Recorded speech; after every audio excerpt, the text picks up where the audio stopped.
YouTube above average Cody here, coming at you with probably the biggest update discussion we could possibly be having for Halo Infinite at this point in the game's lifespan.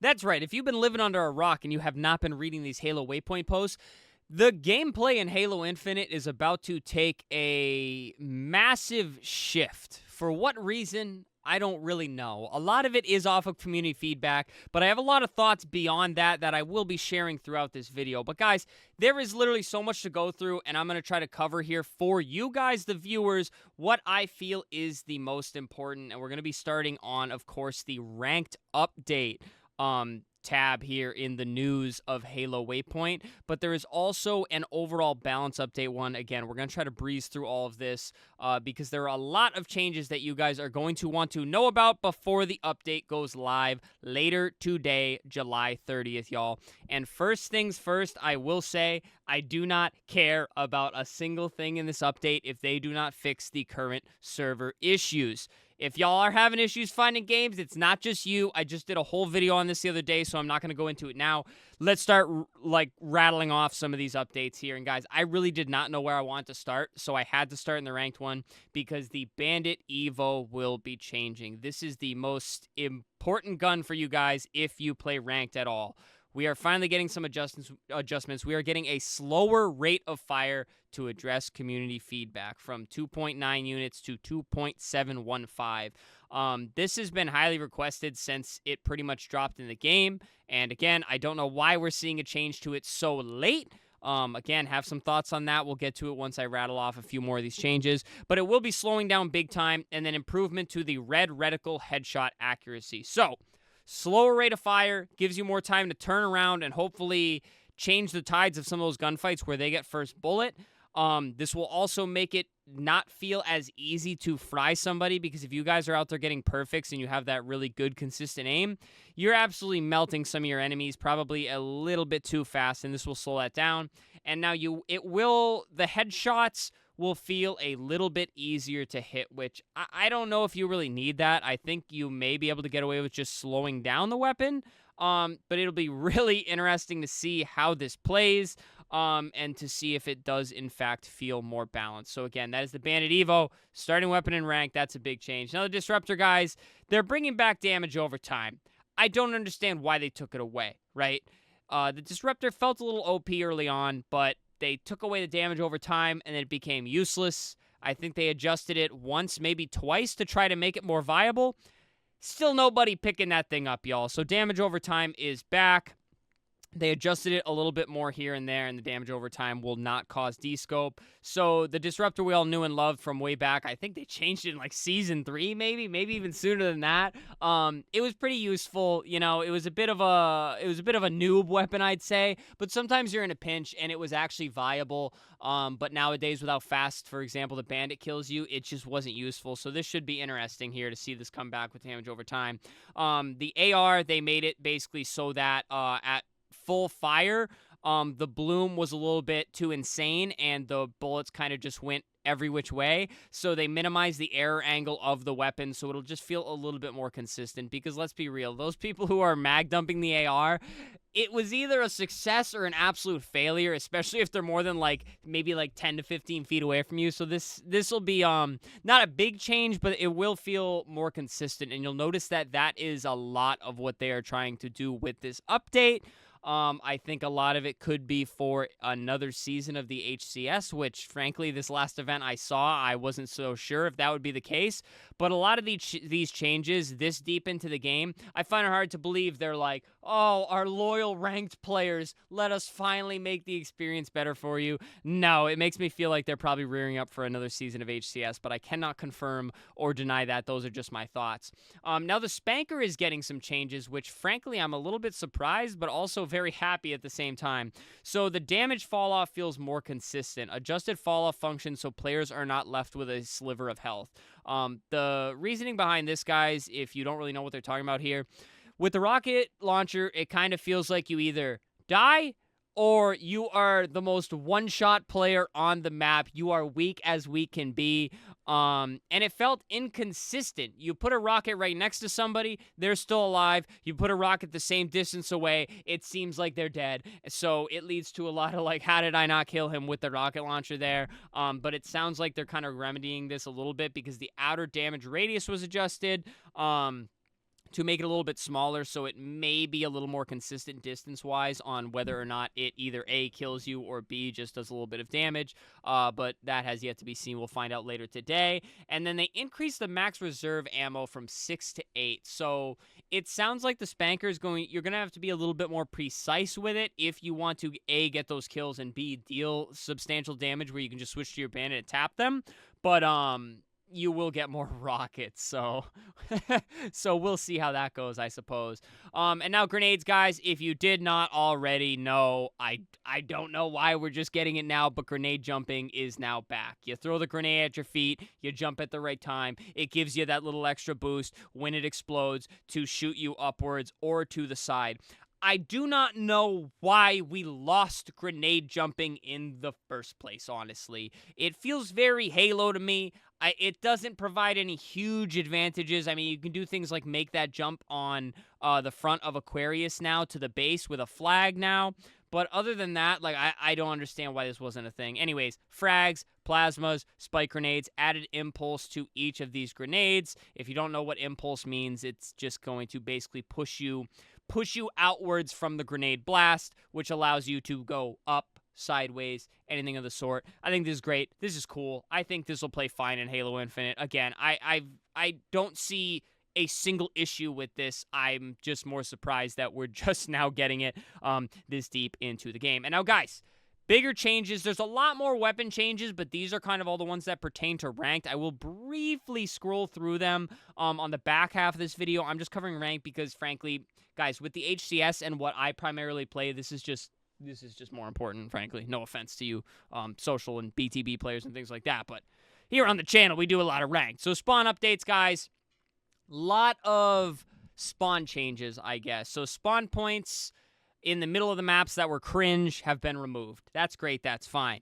And then they added additional spawn points to existing spawn areas to kind of change it up, like add. Since they're taking spawn points away, they want to obviously add some because you don't want to limit the amount of spawn points because that's how you get blended easier. But it should lead to improved consistency, which is fine. And that seems to be the goal here. Improve consistency. Things are very inconsistent in the world of Halo Infinite here. And then they're going to continue monitoring, which I guess is good to see. You guys are going to look a little deeper into that in a bit here. Aquarius layout. Overshield is now up top. Thrust is now P1. The two locations have switched. Didn't understand why the power-up wasn't in the top center of the map anyways, but I'm glad to see it go back there, so that'll be a little bit more interesting. We can kind of go back to the classic way of playing Aquarius off the spawn back to when it was camo. Rule set updates, guys. I'm not reading all this. 1700 Onyx, up to 1700 Onyx, can now queue with a party of 3 and 4. The solo duo limit will start at 1700 CSR, and the gain and takeaway will be 7 CSR gain and loss. This doesn't affect 90% of us. I'm going to be honest with y'all. It doesn't affect me except for the homies, which is cool. Now I can play with them in 1650 lobbies and get absolutely destroyed. Back-end experiment outcomes. Guys, I read through all this. I'm not going to read every single word here. So they mentioned that they were going to be experimenting with the ranked matchmaking. And boy, oh boy, did they ever. They've got charts. They've got numbers to back it up, y'all, and I'm basically going to give you the gist here. So they shifted around either matchmaking A for latency and skill level and trying to make really high-quality matches, and then they basically tweaked what area of matchmaking that they were pretty much trying to focus, and they think that now they've gotten to a pretty much good state, and they're not going to do any further changes. And right here, you can see the amount of quits went down, and then it came up, which I don't agree with my experience. This has been insane. The amount of people quitting out of matches, they could be crashing, I guess. They could be crashing, but the amount of quit outs is, like, insane now, so I find it hard to believe it dropped that much. And then the time to match actually went up a little bit, but then they got it back to where it was. So I would imagine this has to be the area where we were getting like 4-minute wait times, because there was a stretch where it was really bad and we all thought the player base was declining rapidly. It could have been the experimenting. We could have been around the same amount of players in the ranked arena at a certain amount of times. But it could have just been their matchmaking tweaks. And then latency, guys, is pretty much all the same. I don't know how much you can really tweak with latency. But, of course, in any environment, anytime you prioritize an individual player and a higher quality match, it's going to take longer to matchmake, and it's a trade-off that you have to kind of find the middle ground, and they feel like that is what they did. So right about here is where they kind of found the middle ground, basically. So they have been studying and taking notes, and they found a pretty good place. And I think I agree with that, but you need to fix the issues where we can't get into games. But other than that, the games I've been finding have been pretty high quality. I'm not going to lie. I haven't seen anything over 85 ping. I haven't, in the last 2 weeks, I haven't waited more than probably a minute and a half to 2 minutes to find games. And then, a lot of people crashing, I think, but hopefully they're not quitting. But if they are quitting, there's been a lot of quit outs.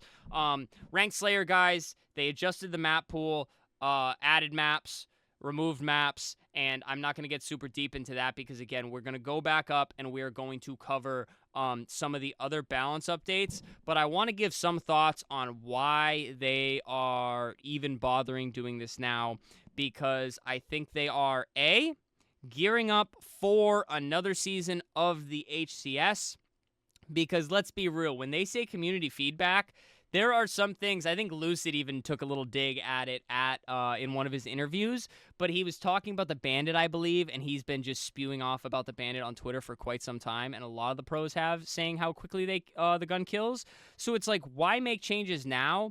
And they even stated in the Bandit section, I forgot to highlight that for you guys, they stated that they don't want to make big changes in the middle of the HCS season, but they said they wanted to, I think they used some terminology like nudge it in the right direction, so that could mean further changes, and definitely I think they have HCS in mind, because why else would you make such big changes? The community is very important, guys. I understand that. I'd love to see these changes made for me, but it's taken so long, bro. Like, we're so deep into the game. Why would you even bother making such big balancing this far into the game unless you were gearing up for something? And we're not going to a new game anytime soon.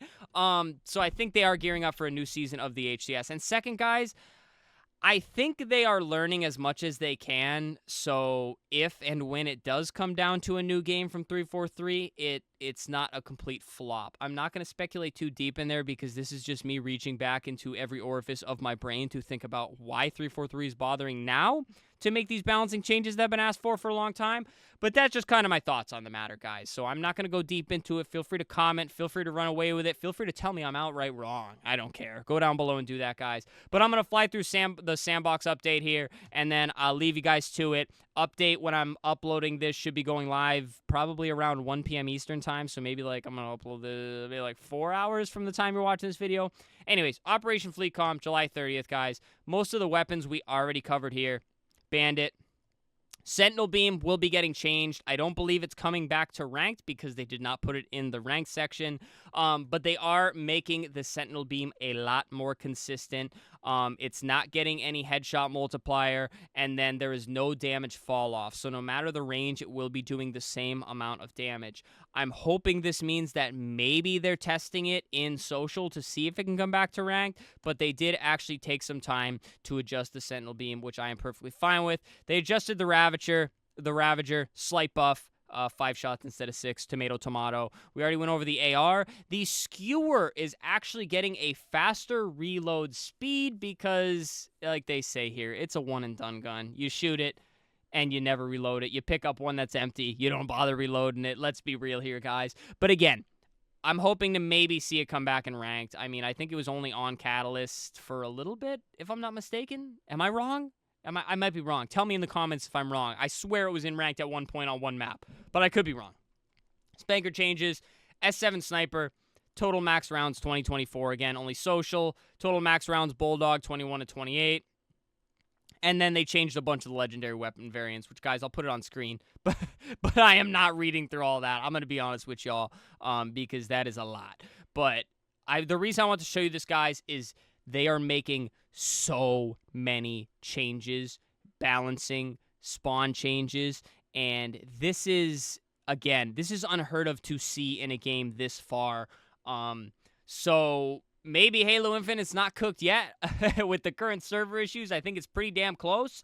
But seeing a lot of big improvements for HCS Season 3 would be absolutely amazing. Not that the game's not already exciting to watch, but I'd love to see the pros happy because, again, this is their livelihood, guys, and there are a lot of people still willing to put a lot of hours and a lot of time into Halo Infinite, and I'd just like to see 343 try to give them the best experience possible. Anyways, guys, pretty much gave all my thoughts, pretty much covered everything important in the update, and the rest I kind of just scrolled through, so apologies for that, but I'm trying not to make this video 20-plus minutes. So anyways, guys, that's everything. It's going live in a few hours. That is Operation FleetCom going live today.